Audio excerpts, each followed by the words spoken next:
เอาทักทายสวัสดีพี่สบายดีตอนดึกๆนะตอนนี้เป็นเวลาอยู่3 โมงทุนเลยหากะผ้ากับจานคอดมันมาแต่การกระปูก็ได้เวลากระปูกระมานอยู่พอได้กินประมาณ10 ปลายโตนี่แหละประการป่าเนี่ยไปกะบ่รอด6 ขนาดโอยนะครับไม่เคยโลาะเทื่อปีที่ทางก็โลาะครั้งทำอิฐเห็นห้อยเขาเจ้าไปก้อนก็เลยไปนำเขาไป6 ขนาดมาฮอนบ่อแล้วก็สิไปต่ออีกคนกันสังขรเพิ่นไปวิโรจน์แล้วเพิ่นไปแต่เมื่อคืนนี้พุ่นเราคืนนี้ก็ว่าช็อตแจ้งเพิ่นมาผู้เดียวเพิ่นตะวาดนี่พอสิไปจอบกกกระบกดีก่อนเนื้อมันนอนนี่บางทีมันเข้ากินนะเพราะว่ามันชะงัดมันจะล่มเลยทุกคนเลยปองหัวแรงพุ่นน่ะล่มขนาดไปจนก็ไปเขาดงครับเล่ากันย่านย่างงามให้ตกจังได๋ก็ลุ้นเบิ่งมานี่มาก็ได้ไปหาหม้อยมันใกล้เลยเป็นตะพออยู่ดอกมันชะงัดแล้วก็พูดละ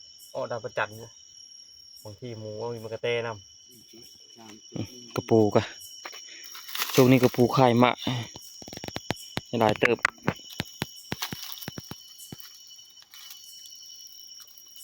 ปีกายหลายโหยนึงกระปูไข่ปีนี้ผมนี้มีไปเลยมันทะเลาะไปเลยโอ้สีกระเป็นเฮาละเอาไปก้านก่อนมานี่พร้อมลุยนะมันนี่ชะงัดกักขนาดเราไม่ติงกักขนาด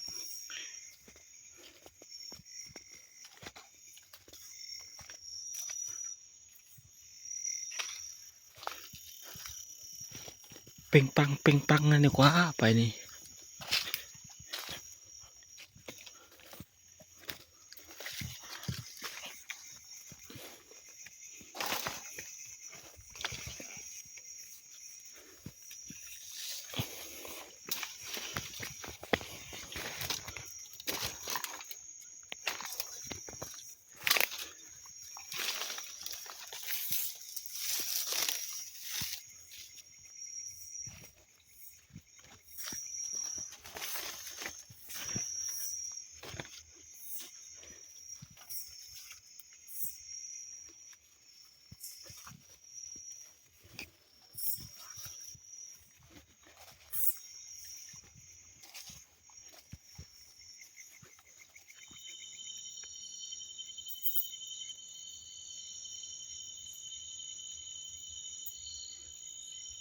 หนูวายมีตัวใหญ่ๆนะมันมากินมากระบกมูกินจุดเป็นพุ่นเพิ่งมีมาจอบแต่นี่นะหนูวายตรงใหญ่นึงโคตรใหญ่อยู่หนูวายนะแต่เอามันนึงก็แก๊กอยู่เชิงนี่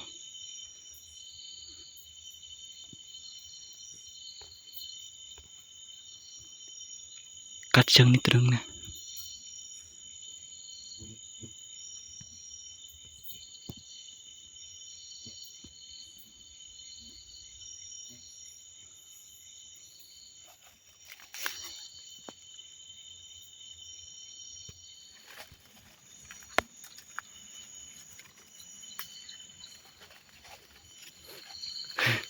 หางมันยาวนึง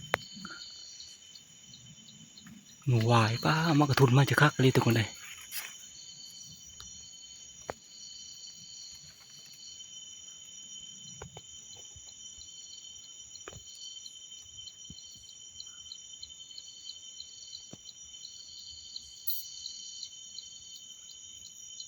มากินมากระบก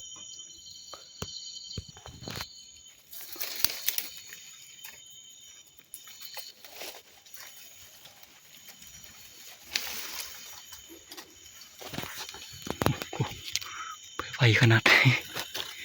ฝุ่น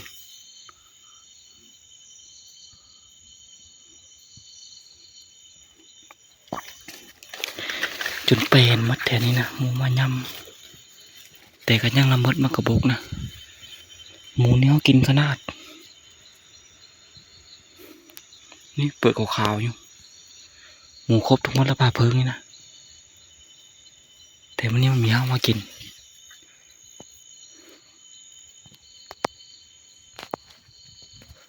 หนูวายไหมหูเลย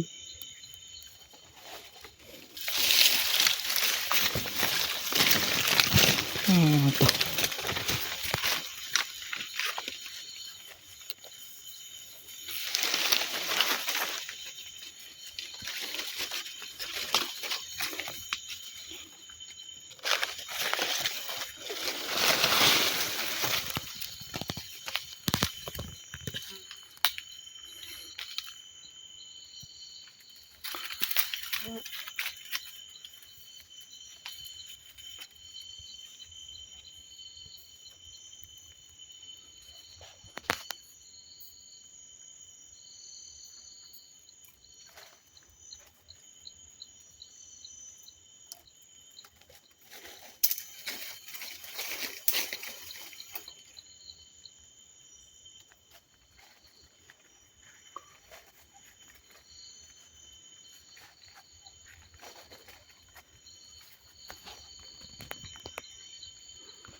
เนี่ยก็จะถึงละหางมันยังอีกคืบนึงตัวคนใดก็บอกหางมันอยู่มันก็มั่งแล้ว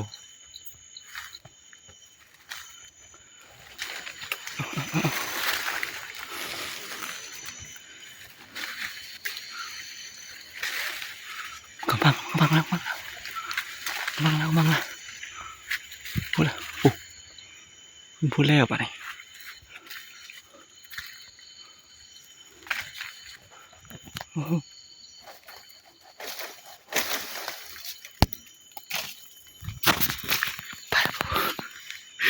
ลงดินยี่ดอก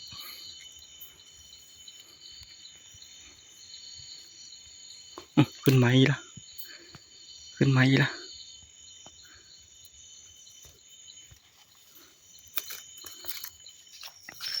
เอามานี่เลาะมาที่พักนะมืดหลังจากไล่หนูวายตะโกบกกันมูกับป้าตัวหอยมันหมุนอยู่จักเนี่ยไปรัดตะกลางคืนกลางเว้นกันเนี่ยเดี๋ยวมื้อเช้าสิเฮาไปกาดมื้อกี้เฮาไปเลาะเฮาไปลาดตระเวนเบิ่งแท้นะหมูมันแข้งขาดก็อยู่หั่นหมูใหญ่ๆนะอยู่แคมป์บ่อนนั่นเดี๋ยวสิเลาะไปดานประจันไปสามซ้อนแก้มือไปที่พักเลยลมใหม่เลยอุกเสียงลมนะ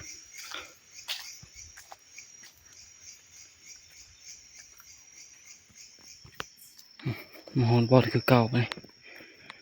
ประมาณไปเลยร้อยทุกคนเลยพอดีตีชอกมองบอล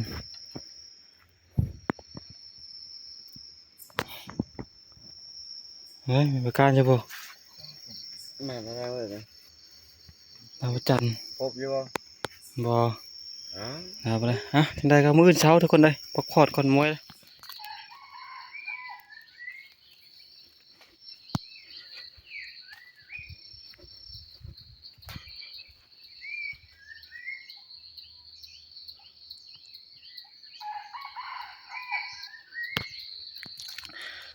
เอาตัดภาพมาตอนเช้าทุกคนเลยไก่ป่าขันนะกินนี่ออกมาแล้วเช้าไก่ป่าหาอยู่ข้างทางเลยไก่ป่าขันอะไรอย่างนี้ก็ที่ตามเบิ่งรอบเช้านี่มันสิมานี่แล้วบ่อากาศการหนาวทุกคนเลยหนาวอย่ารอนะมาที่นี่จอกกบกห้ามเบิ่งเมื่อคืนนี่ก่อนจบแท้นะความละทุกคนเลยเนี่ยหมูใหญ่เลยเข้านี่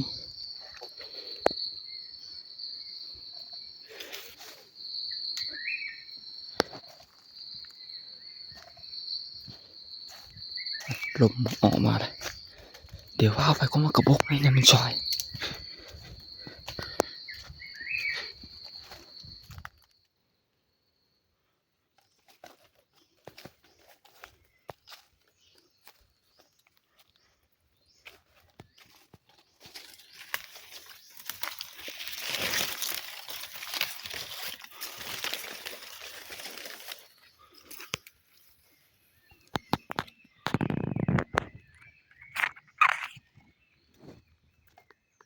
ชะมวยควายน้อย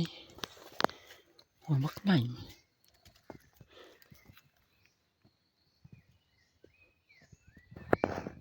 เข้าในดงนี่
นกลางห้องเซลทงเนื้อใหญ่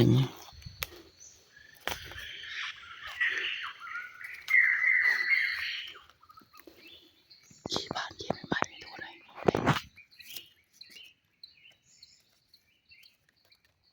บ้านมากินไม้ยังเป๊ะๆอยู่เลย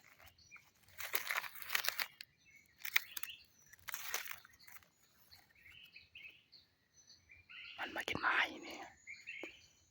ไม้ไง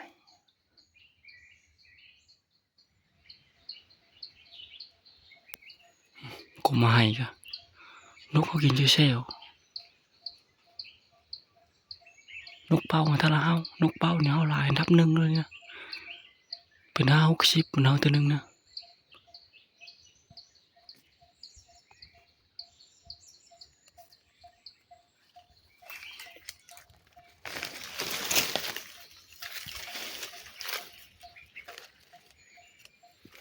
ไก่เขาก็กินอยู่ไก่ฉะมันมุนอยู่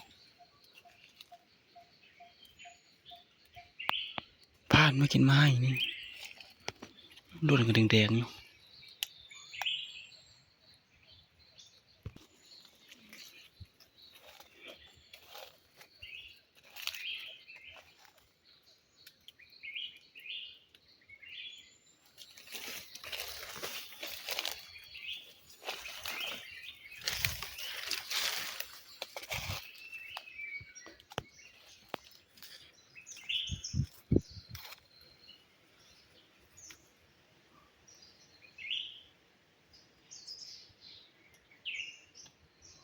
โอ้ลมมาเรียรอเนี่ย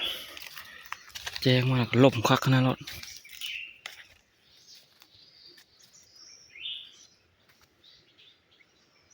เลยยังพอหมูพอไปเลยนี่พอก็ไม่ได้ยิ่งแล้วจากนี้ก็ลมก็รอนี่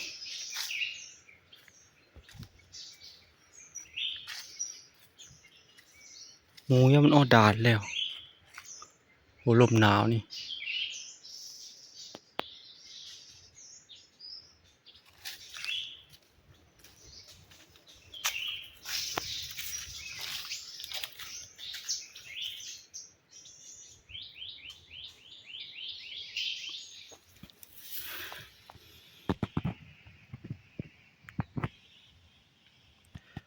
ห้อยหมูห้อยบักพิลึกทั้งหมดมันเข้ามากินมันกระบกนี่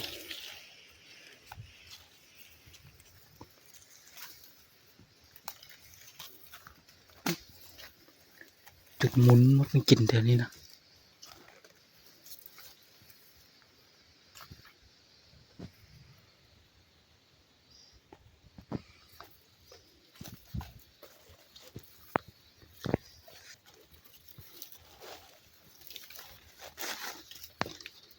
เปิดขาวๆอยู่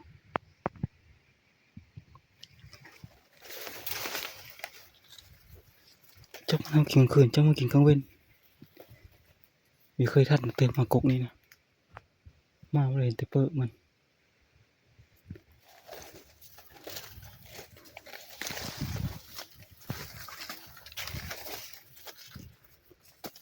หมูเขากินกันแล้วโลด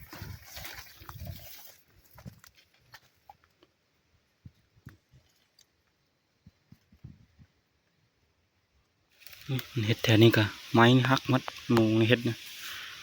หอยมัน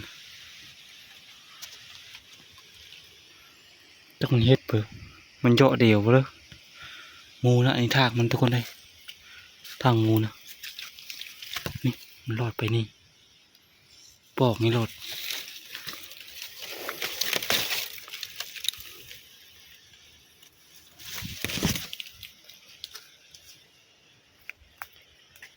หมูเขากินเนี่ย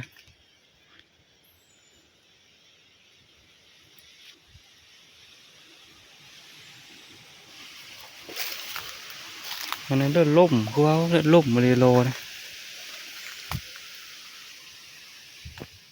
เดี๋ยวจีไปเชื่อกับดักนะทุกคนเลยกับดักหมูที่อันรูดเมื่อวันเนี่ยแต่เฮาเอามาบอดแล้วก็มาฮอดจุดนี้เลยเดี๋ยวจะเข้าไปเชื่อนี่ดูแข่งกับกบกนี่แหละคือบทมันรุดเก่ามันรุดนะ มันมาดุดลำเก่ามันนี่มีไม้อยู่ก็มีหมูประมาณ2 โชพวกนี้นะดุดยานี่เข้าในป่าชะพันธุ์นี่มันเป็นทางเข้านี่ก็นี่มันออกอยู่นี่หมูนะรอดเขานี่แต่เฮามีเชื่อวันนั้นนะหมูมันต้องอ้อมมาดุดอีหมูนี่แต่เฮายังมาเชื่อนี่เชื่อระหว่างนี่ห้อยหมูมันยิ้มมันนี่เตรือหมามันต้องความนี่ห้อยเชื่อนี่ระหว่างนี่เลยขุดนี่เลยมันไปพุ่นเพราะว่าทางคนยางไว้ทั้งนั้นมันเป็นตุยเลยเนาะเชื่อนี่แหละทุกคนเลยอันนี้กับดักอะเอามาเลย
บัดนี้แล้วสมบูรณ์ทุกคนเลย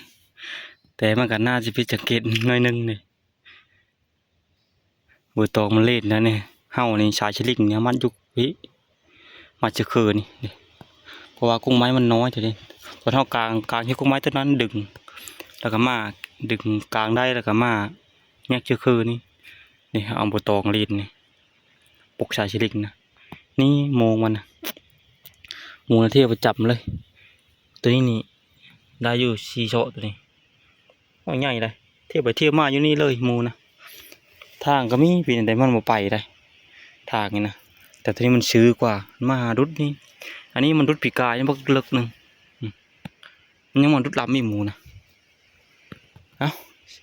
ถ้าเบิ่งเลาะไปละมันจะไปเชื่อหาบนเชื่อแหงทุกคนเลยโอ้ไปนี่แหละ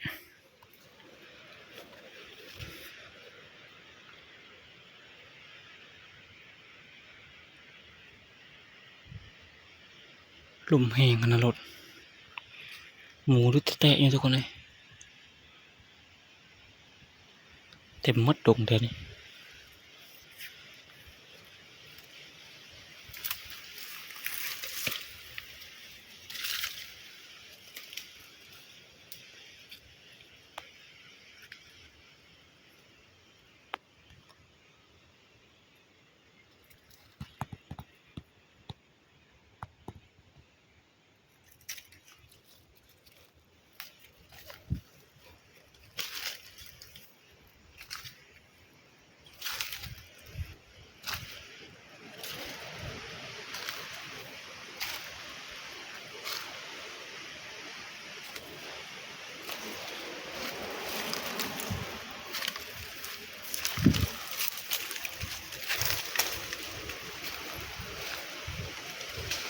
ป้าต่อแต่เกิดมันก็ไม่เคยเห็นจักต่อไม้ใหญ่จะมีทุกคนเลยอุ้ยนั่นเยอะโลนี่เต็มหน้ากองเลยไม้เนี่ยดับอยู่หน้า2 เมตรปลายบ่ดูคนละป้าต่อบักใหญ่หนึ่งไม้ก็ไม่บากหรือไม่ย่างวะโอ้เล่นอยู่แล้วนี่ไม้นี่มันน้อย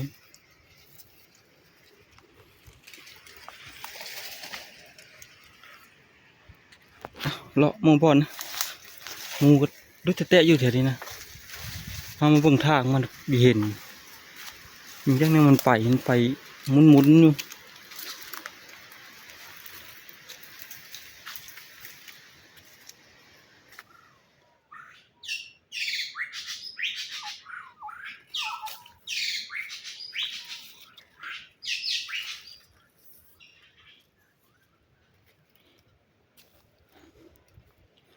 โบกมันแต่น้ำแห้งแล้ว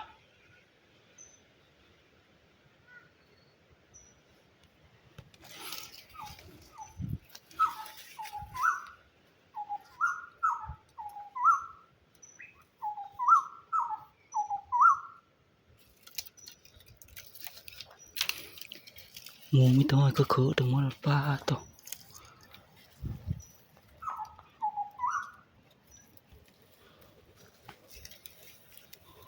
หอยบางใหญ่ทุกคนเลย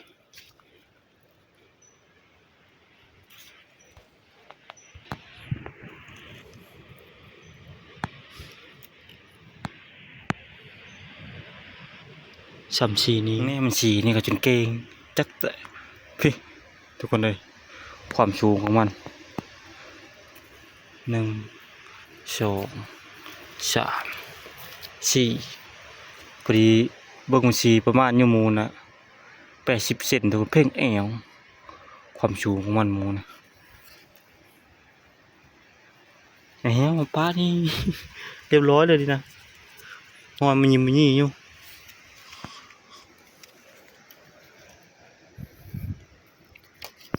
ถือวันนี้คนมีควายเฮามัน6 ปลาจะพัน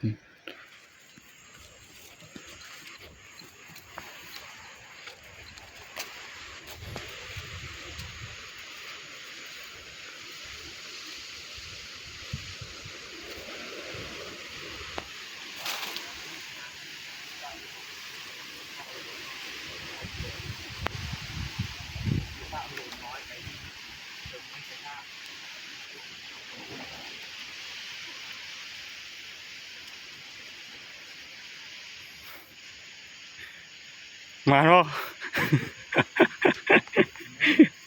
เฮ้ย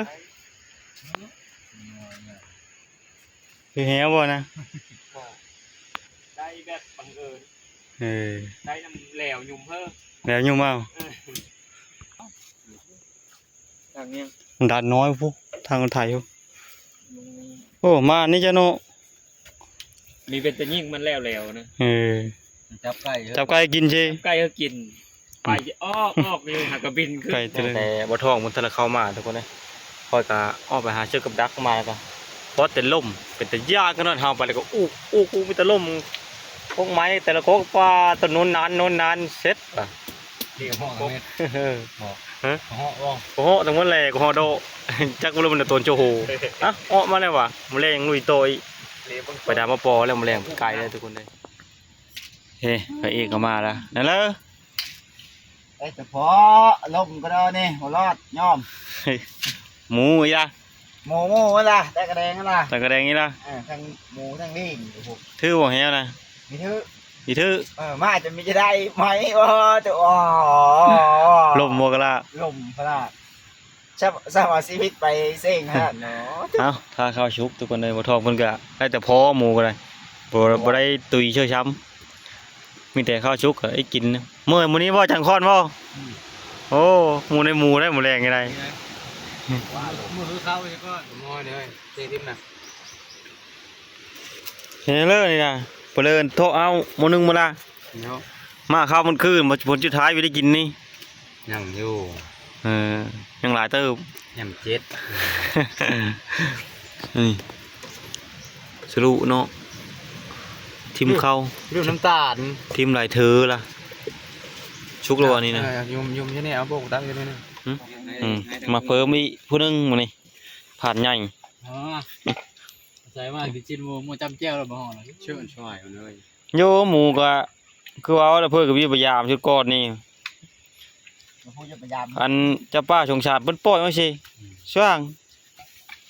แม่นเจ้าเธอแล้วปะนี่ คือบักบ่ คือเฮวจะเลี้ยดีเพื่อเอ้ยยามนั่น เจ้าชื่อเขาหมู่พยายามจำเนี้ยกับคนหนึ่งพันคนหนึ่งแกเนาะบ่ถือทั้งหมดเลย มันเมยเลยน้อยไปแล้ว แล้วว่ายามๆก่อน มื้อนี้นี่ว่าอยู่มื้อ2คนจานก้อนกับบ่ทองกับมื้อเป็นฮอดผู้สาวพุ่นเนาะมื้อก่อน นี่ว่า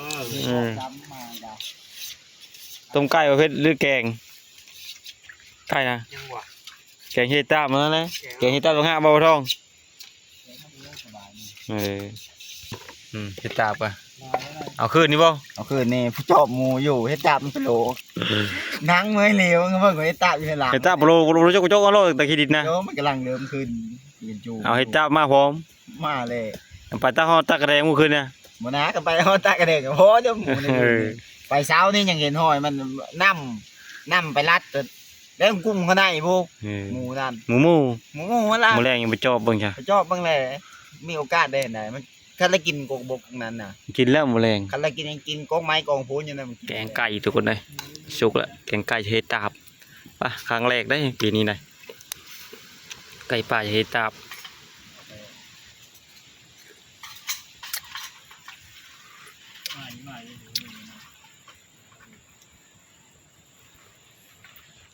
แซ่บละ ฮะเฮ้ยยิงหางมันไปเล่นอะไร หนักลา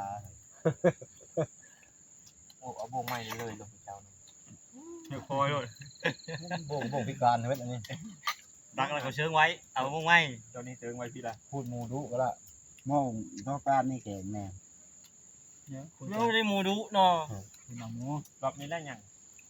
2 รอบได้2 รอบนี้ได้หมดแล้วรอบนี้ยังจบรอบนี้ยังทันมือได้รอบ เกิบรอบนี้ก็เกิบ ยามนี้หลบแล้ว ยากก็อย่างยากแล้วก็เป้าหมายตั้ง นี่นะเด็ดออกละหญ้าลบเลยเด็ดออกแล้วตากระเดกไงป้า ก็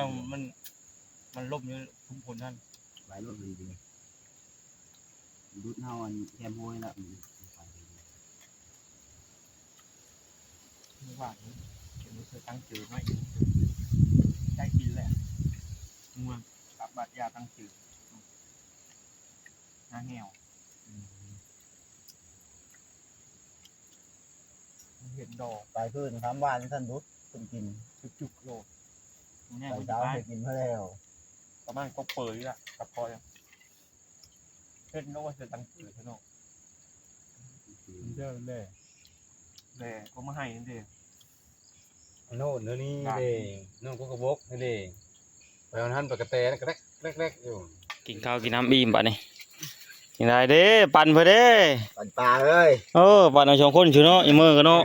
ปั่นทั้งสองคนเท่าไรเมื่อแล้ว โอ้ปลากักทุกคนเลยตัวนี้ก็คือมันปลาดุกกับตัวจำแขนทั้งหมดทึกความใหญ่ หมูกระลายดีโดพ่อนี่ไปเดินตากระแดงกับปลาได้ ยามเด้อ ทุกคนเลยตอนแรกรุ่นเดียวไม่เดี๋ยวคลิปวิดีโอนี้เอาไว้ชีวิตก่อน